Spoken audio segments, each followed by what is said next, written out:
Hi, welcome to the garden. It's beautiful out this morning, 21 degrees. Come on, let's see if anything made it. When I buttoned this up on Thursday, we were expecting a little snow. I've got it towed over those seeds that we planted. That's holding this up off the ground. I was not expecting a downpour. Came out and pulled the ice off. It kind of sagged our plastic a little bit. That's what I was talking about. You need to have some kind of screen. I should have been a little more prepared for this bed, but these were our volunteers. Now back here, I think we're a little more prepared. Let's take a look. Even though it's 21 degrees out here right now, wind chill's a lot worse than that, but we have liquid water inside of this tent because the sun is coming down. Now obviously you want to have cold tolerant plants when you're doing this. You also want to keep the ground warm. And the soil is a really good heat sink. And even in here with our sprouts, we've got a little liquid water on the inside. We're not going to open that up for a while. And of course here with our top up here, we've got a nice angle, and then I do have a screen down here. The water just shed off of that when we got that downpour. You can see the liquid water on the inside of this tote. That's over our carrots. Speaking of carrots, let's go on down to Florida and take a look at what May Lynn pulled up for dinner.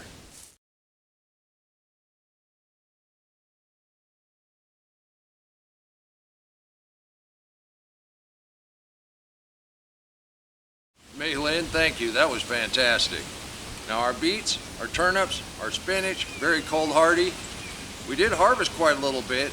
I took all of the radishes out of that corner, took quite a bit of the leafy greens. I bet Mike and Linda's gonna have to do that today. This cold is going on down into Texas.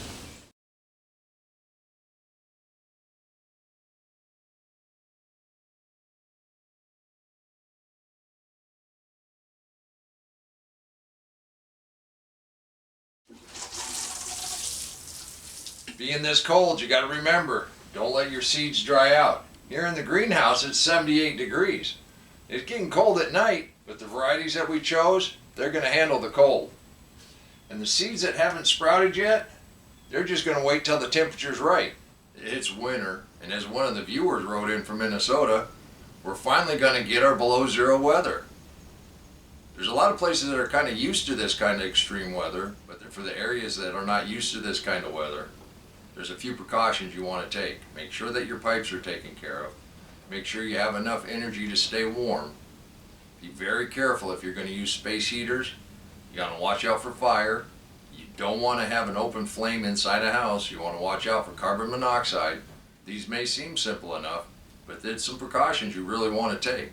It wouldn't hurt to have a little extra milk and bread in the house. It got down to almost zero last night, and it will again tonight. But it's a warm 21 degrees out there. Let's take a look under this mulch and see what the soil looks like. It's good and frozen on top. See, it's coming out in chunks. Take that on down. Look right there underneath there. I can dig into that. That's what the mulch does to your garden. You protect those roots, you give it a little cover, and I'm very confident we'll have something growing when this storm is over.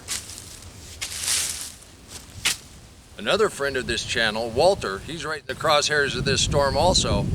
He's been using deep mulch to great success. This was the first year Walter planted late fall root crops. Using the deep mulch, some totes, and some leaves.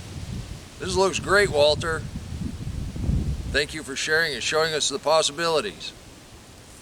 This will seem extreme to some people, but the principles are the same. You put that deep mulch down, you create the environment that your plants are going to thrive in, and you're going to be successful. I'm going to go to the house and get some coffee. Until next time, remember, take care of yourself, take care of your family, and God bless you. Come on, let's plant. Let's go plant garden.